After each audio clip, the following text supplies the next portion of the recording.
বিসমিল্লাহির রহমানির রহিম। আসসালামু আলাইকুম। জনতার রান্নাঘর থেকে সবাইকে জানাচ্ছি শুভেচ্ছা। আশা করি সবাই ভালো আছেন। আজকে যে রেসিপিটি করব সেটা হচ্ছে একটা ভর্তা রেসিপি করব। এটা কাঁচা টমেটোর আর আমি বেগুন দিয়ে ভর্তা করব। এটা খুব একটা মজাদার ভর্তা, টক লাগে। দেখা যায় সিজন চেঞ্জ হইছে, শীত জ্বর-টর হয়। এই ভর্তাটা খেতে কিন্তু অনেক ভালো লাগে। যাই হোক, এখানে আমি একটু লবণ দিয়ে দিচ্ছি। দিয়ে দিচ্ছি কিছুটা এই যে মরিচের গুঁড়া,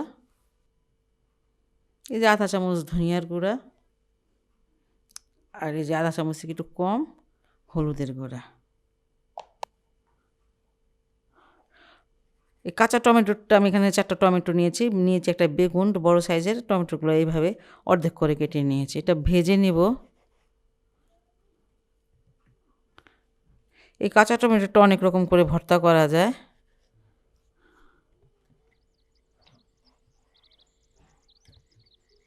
বেগুনগুলো সব মশলা দিয়ে আমি মাখিয়ে নিয়েছি, আর মাখানোটা হয়ে গেল। বেগুন আর টমেটোটা আমি ভাজতে চলে আসলাম। ফ্রাই প্যানে কিছুটা তেল দিয়েছি।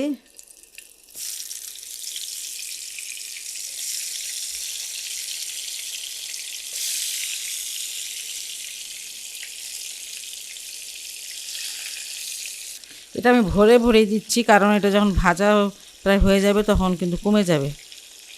আর আমি এখন এটা ঢেকে দিব।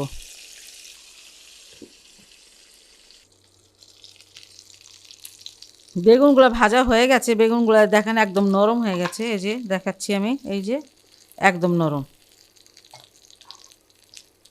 বেগুনগুলো। এখন আমি তুলে নিব।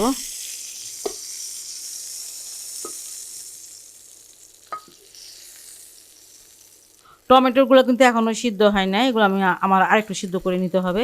আপনারা এইভাবে মানে দেখে নেবেন যে সিদ্ধ ভালো মতন হলো কি না। ঠিক আছে, ভালো করে সিদ্ধ করে নিতে হবে। এটা আবার আমি ঢেকে দিচ্ছি সিদ্ধ হওয়ার জন্য।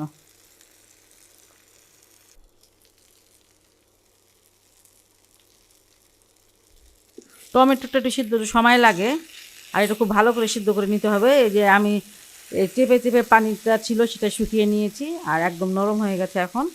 এটাকে এখন আমি নামিয়ে নিব।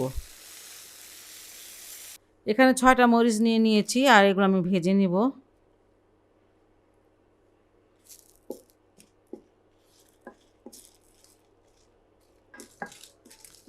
মরিচগুলো আমি মচমচা করে ভেজে নিয়েছি, আর এটা এখন আমি নামিয়ে নিচ্ছি। বেগুন আর টমেটো থেকে এই স্কিনগুলো আমি বাদ দিয়ে দিলাম।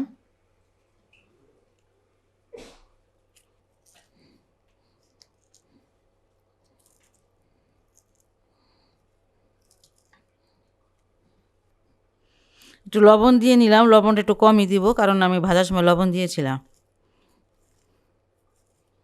লাগলে পরে অবশ্যই দিব। এখানে আমি 2টা পেঁয়াজ কুচি করে নিয়েছি।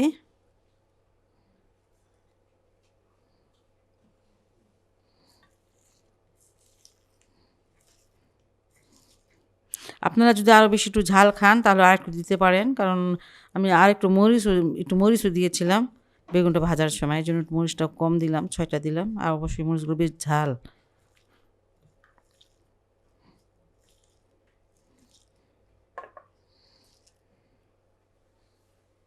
এখানে আমি বেশ অনেকখানি ধনিয়া পাতা দিয়ে দিলাম।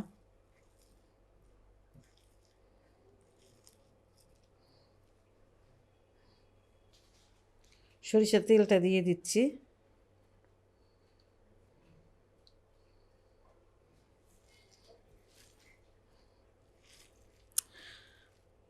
পেঁয়াজ মরিচের সাথে ধনিয়া পাতাটা খুব ভালো করে মাখতে হবে। ধনিয়া পাতার যে একটা স্মেল সেটা বের হতে হবে, তাহলেই ভর্তাটা ভালো লাগবে।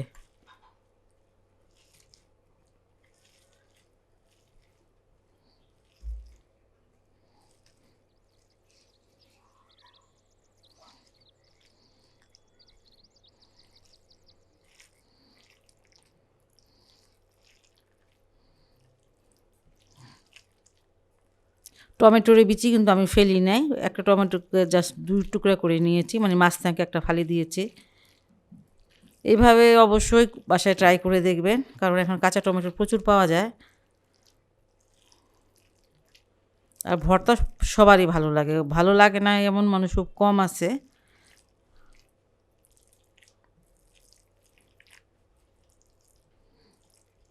খুব মজাদার আর খুব টেস্টি একটা ভর্তা, বাসায় আপনারা অবশ্যই ট্রাই করবেন। আর যদি আমার এই রেসিপিটা আপনাদের ভালো লাগে তাহলে অবশ্যই আমার চ্যানেলকে লাইক, কমেন্ট, সাবস্ক্রাইব করবেন। সবাই ভালো থাকুন, সুস্থ থাকুন, নিরাপদে থাকুন, এই দোয়া করি সবসময়। আল্লাহ হাফেজ।